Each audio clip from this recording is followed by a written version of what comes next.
Hey guys, how are you doing today? I'm here. This is like the dead space. I never know what to say at the beginning of the video. So welcome to all of you replay viewers who might be watching us on the replay. And welcome to anybody who joins us live. Right now it's a big fat 0, but I'm hoping somebody will show up. Yesterday I had the worst time. I was doing a Facebook Live in my Homeschool Consistency Bootcamp group that so far we've ran it twice. This is our second time this spring. We're going to be running it again in September.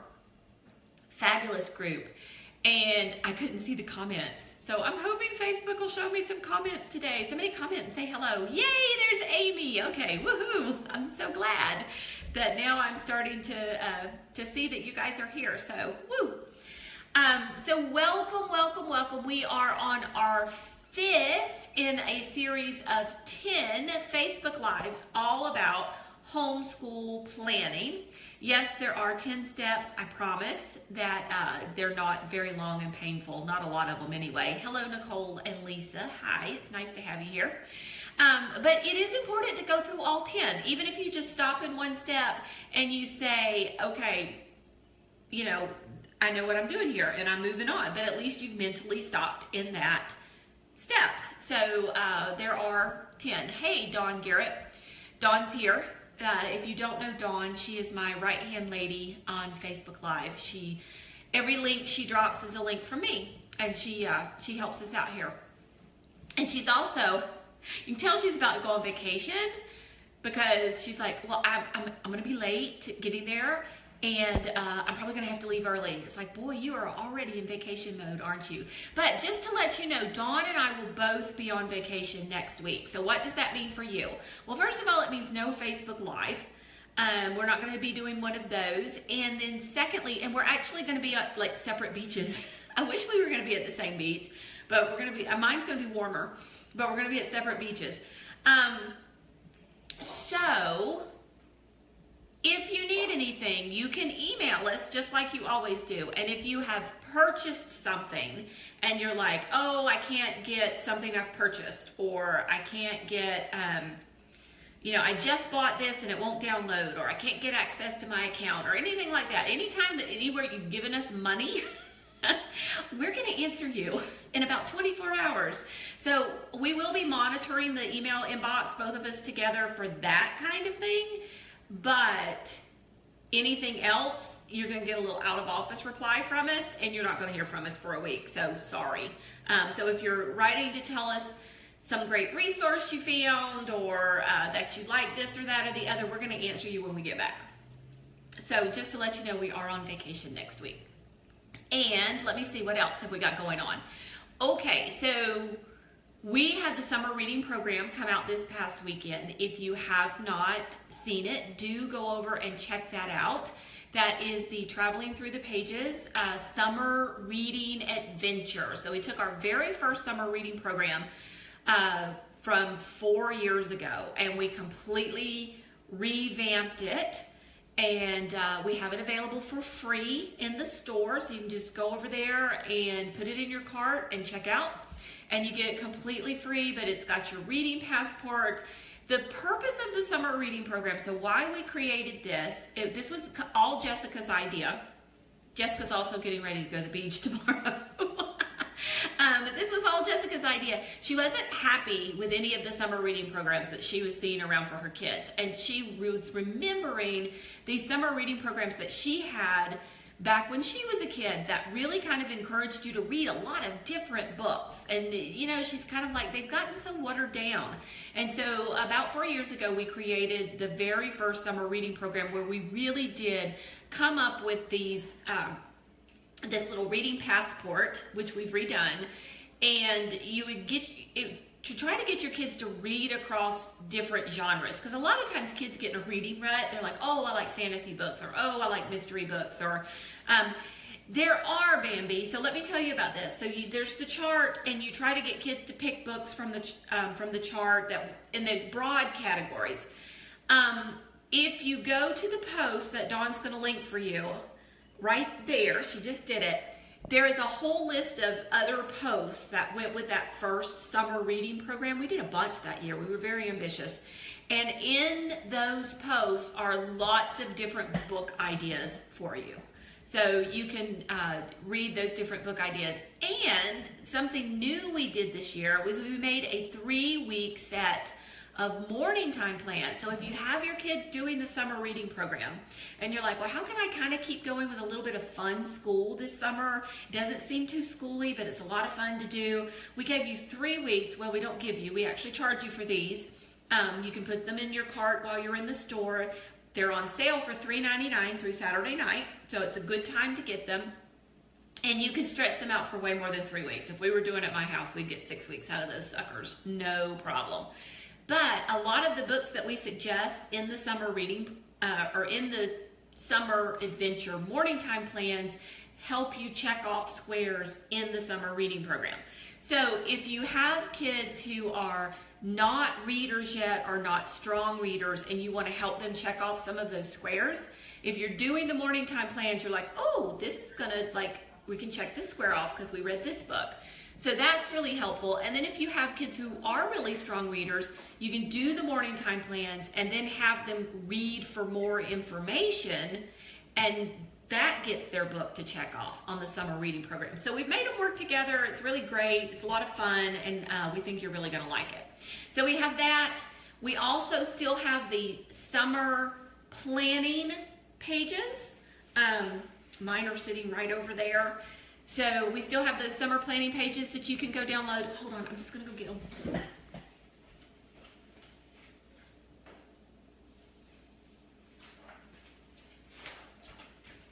And they're gonna be backwards because I didn't plan to do them backwards, but we've got calendars for June, July, and August. Let's see, what else? You can see which ones I'm filling out because I'm not filling out all of them. The daily chore list, the I'm bored list. We need to refresh our I'm bored list, and the weekly chore list. And then I've already got my cover and my binder set up from like 3 years ago. So you can get these. Dawn is putting the link for you there. These are the summer planning pages, and you can download these. They're absolutely free. And make your little summer fun binder. There's a link to that in the post, and come up with some good ideas, some things to just to help you plan your summer out. It helps me. We have so many things going on in June. I kind of need to write it all down on the calendar that's kind of separate from my regular calendar. And then summer's a great time to revamp the chore list. Ooh, Dawn, will you go grab a link to Misty Winkler's Chore Challenge? I know she started it, but I think you can still get in on that. So if you're looking at how to make a chore plan for your kids, Misty Winkler has a great chore challenge going on right now where she kind of walks you through how to lay out a plan to teach kids how to get set up doing chores. So summer planning pages, and if you get the summer planning pages and you're a homeschool mom, which a lot of you guys are, there's a coupon code in there for Plan Your Year. Yeah, and that one is good through the 31st of May, I think, and it's $4 off, and we give like very few coupon codes for Plan Your Year, so that's a way to get one. So anyway, lots of stuff going on right now, but we need to get to the topic for today, and before we do, let me tell you, my name is Pam Barnhill, have 3 kids, 3 homeschooling podcasts. One is the Homeschool Solution Show, which is an audio blog of the best homeschool content on the web. And this Friday is all about reading with little kids, preschoolers and toddlers, by Lisa Healy. And the Homeschool Snapshots podcast, we just had our very last one of the season. We're now officially on hiatus until August, but it came out this week. It was also episode 50. How did this happen? 50 episodes of that podcast. And it was Christy Clover, and we were talking all about homeschool organization. So go check that one out. And I also have the Your Morning Basket podcast, which is now on hiatus for the rest of the summer as well. And a couple weeks ago, we had Sheila Carroll on there talking about storytelling and how you could use storytelling in your morning time, in your homeschool. Lots of fun. Okay, so this week we are talking about step 5 in homeschool planning. So far we've talked about creating a vision for your homeschool, writing goals for your kids, determining a course of study, and I just looked at the other one and now I've forgotten it. I just looked at it before I got on here because I knew I was going to forget what it was. It'll come back to me eventually. But step 4, we did that one last week. I can't remember. Anyway, so step 5 this week is planning a week. And what we mean by planning a week is really kind of planning out what you're going to do in a week, really blocking your time, doing some time blocking.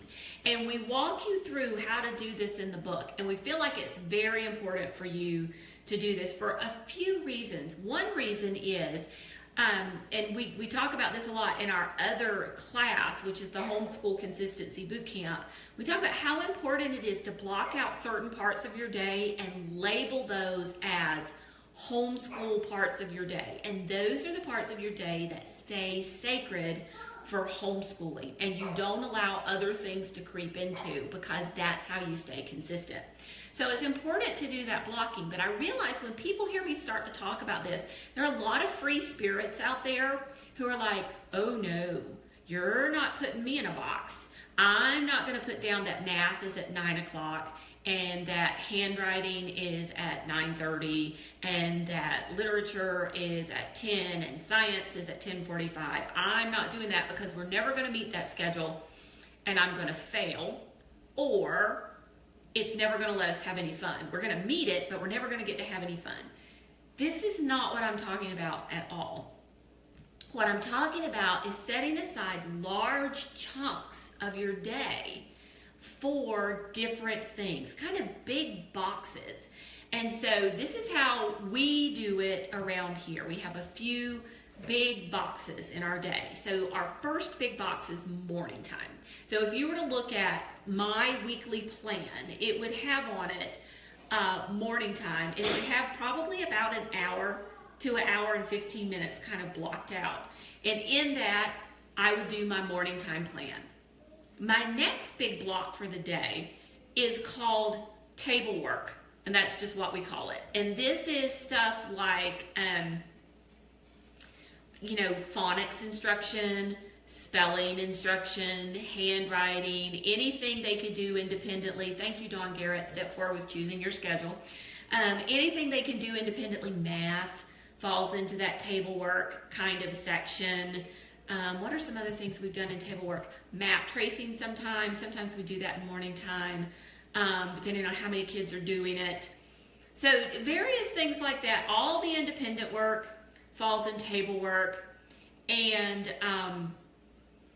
any kind of like one-on-one instruction falls under table work. And for us, if we do morning time, if we do it from 8:30 to 9:30, instead of like 9 to 10 or 9:30 to 10:30, but if we do it from 8:30 to 9:30, then from 9:30 to lunchtime is our table work block.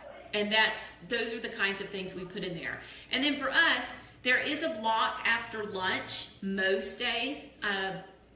One day we go off to karate at 1 o'clock, so that block is not until later. But there's a block that we call leftovers. And this is for anything that the kids didn't get done, because they just had a lot to do that day. Sometimes it's because they have a lot of work, because we've got started late in the morning, or because I had a kid who just wouldn't get their patootie in gear and get finished with what they were supposed to finish. And it happens. It happens to the best of us. So, I have that extra block of time at some point during the day where they can go and finish anything that was unfinished. And those are kind of my big blocks. And then I put, in my next step, which is, and actually I don't even think it's my next step. I think it's not even until step 10 when I get to that last step and I start really thinking about and planning out a day. Then I start thinking about, okay, how many things am I putting in this block today, and how many things am I putting in this block today? How many things can we feasibly get done in a block? And those kind of things, and I kind of add those in there. But it never at my house has a time attached to little bitty subjects, because we do want that flexibility. We do want to be able to kind of go off the script sometimes, and we understand that, you know, on an ideal day, the morning time block is going to get started at 8 or 8:30, but a lot of our days are less than ideal, and so it might not get started until 8:45 or 9 o'clock or 9:30, and that it happens, and that's okay too. And so I'm not going to sit there and beat myself up or beat the kids up or anything like that because we didn't get started at a specific time. So it's kind of a large container routine, but it's important. And you know, this is why people are like, well, why bother to do it at all? It's important to set that side of time, you know, set aside that time for the day and say, this is the time that we are doing school. This is the time that we are doing this, because it, you know, helps you take your homeschooling seriously. It helps you to be consistent. It helps to make sure that you get up and get it done every day. And you know that that's what that period of time is on your calendar. So it is important. Okay, so Dawn just dropped a link for you about scheduling like that. Rachel's saying kids are under 5, all they do is morning time, but having a morning schedule like breakfast and making their beds makes morning time actually work. Yeah, and Rachel, this is exactly right. A lot of times into our day, into the buckets of our day, then before morning time, you do have a bucket that's called morning chores. And that's where you get up and get dressed. Everybody brushes their teeth, makes their bed, you know, picks up their pajamas and puts them away, cleans up the 50 million Legos they left spread across the floor last night before they went to bed. Anything that didn't get done, anything that you need to have done in order to be able to start your school day. You know, like if the table has to be cleaned off. We use our school table a lot for crafty things. Boy, if I could show you it right now, there's like a 3-day-old game of Pugopoly sitting there and a couple of different craft projects. And so you have to clear it off and move it off to make, you know, to make room to do school. Or maybe you have to load the dishwasher or start a load of laundry or make your own bed before school starts. So all of that goes in that particular bucket. You could also have a bucket for, you know, playing outside. You could have a bucket for screen time if you want to, you know, then you can say, this is screen time. This is the only time we're doing screen time. And so don't ask me. It stays in this stays in these parameters. It stays in this bucket. So buckets of time, that's my big tip for this week. Don't let your fear of being boxed in keep you from creating a schedule that could really be helpful to you. So you guys, okay, I have a couple more questions. How many hours generally do you allot for your kids' school day per day? Depends on the age of the kids. Morning time typically runs about an hour for everyone together. And then my next guy was doing first grade last year, and if he sat down and did what he's supposed to, under an hour for him, he was done in 2 and he was out the door. My daughter was 6th grade last year. She had quite a few things to do. Now my daughter could take a 3-hour school day and stretch it into 6 with no help at all. But, you know, honestly, if she sat down and got to work and worked really hard, she would be done in about 3 hours or less. So it really depends on the age of the child as to how long the school day is. And then you also have to think about state requirements. If you live in one of those states that requires you to count hours, you know, you're going to have to count hours. You're also probably going to have to be creative, because there's probably no way that you're going to get in as many as they want unless you start counting things like after school activities and playing outside in the backyard for PE and things like that. Independent work for an upcoming 3rd grader as I work with the new kindergartner for 30 minutes. Depends on how well they're doing with their handwriting. Do they need you like looking over them to make sure that they're forming their letters correctly? Or can they do, can they do that largely on their own? Handwriting's always a good one for independent work. And I tell you what, Kristen, a lot of times at the beginning of the school year, even for older kids, we'll do what I call handwriting boot camp. And for the first couple of weeks, I'll make them sit next to me while they do handwriting, and I'll just recheck that letter formation and make sure that they haven't forgotten how to do it over the summer, and, you know, kind of tidy up any place where they've gotten sloppy with, you know, like starting at the top or the bottom or the wrong place. And then after boot camp, typically they're good to go. So handwriting is something that could be done. Math facts drill. You can do this any number of ways. We've done it on the computer on the Math UC website. They have the little, it's no frills, but it's free drill application. Or you can print out the worksheets and have them do the worksheets for math drill, or sometimes you can get the little handheld device, flashcards, something like that. Quizlet is something fun. So if you're studying Latin or you're doing any of the Memoria Press courses, I'm trying to think of what else is on Quizlet. Probably some of the story of the world, like people and who they were and different things like that are on Quizlet, or you can even create your own Quizlets. And we would either do it on the computer or on my phone. I would like hand the child my phone and they would go over their Latin vocabulary on Quizlet. So if you're working on Latin or something like that, that's something else that can be done. Independent reading.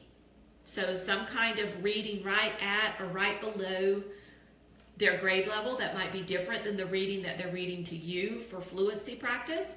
Also, if you have another sibling, if you have a 4-year-old or a 3-year-old that third grader can sit and read aloud to, have them read picture books, and you kill 2 birds with 1 stone. So those are just a few ideas that you could use for independent work. So thank you, Jennifer. All right, Dawn had to go. Where do you get handwriting sheets, or do you make your own for the boot camp? Usually, I mean, I buy a book. I have bought handwriting sheets from Classical Copywork before. I've just gone on to Kirklick before and like found some that I like to download. Notebookingpages.com has some great handwriting sheets. And then we bought, the writing program I used with both of my boys was the IEW PAL writing program. And when they send that to you, they send you a DVD that you put in the computer that has all the handwriting sheets on there. So I've used it for both of my kids. So I can just go back and print those over and over again. But a Kirklick, notebookingpages.com, she has some great handwriting sheets there. That's a good one. A lot of times, I tell you what, I'll just take a piece. I get from Miller Pad and Paper every year when I go to GHC. I'll get the pads for each grade level. So like there's one that's first grade writing paper and second grade writing paper and third grade writing paper. And I'll just sit down and I'll write their entire name. So I don't get any of this, how do I spell my last name stuff, or the address to the house or our phone number or something like that, and have them copy those particular things. So that's something that they could do as well, or my name or Dad's name, just in case they've got to write those. All right, do I find it better to work with maybe 5 letters at a time or all of them together? It depends on how sloppy. So like with a boot camp, when you have a kid who's going into 3rd grade or something like that, you know, what I do is I give them something to write, and I sit down and watch them write them. And I can kind of see, you know, how much work they need. A lot of times they just need 1 or 2 reminders. And, you know, they're off to the races and they're fine. If you have somebody who has, you know, they're really doing a poor job, then yeah, take a few at a time.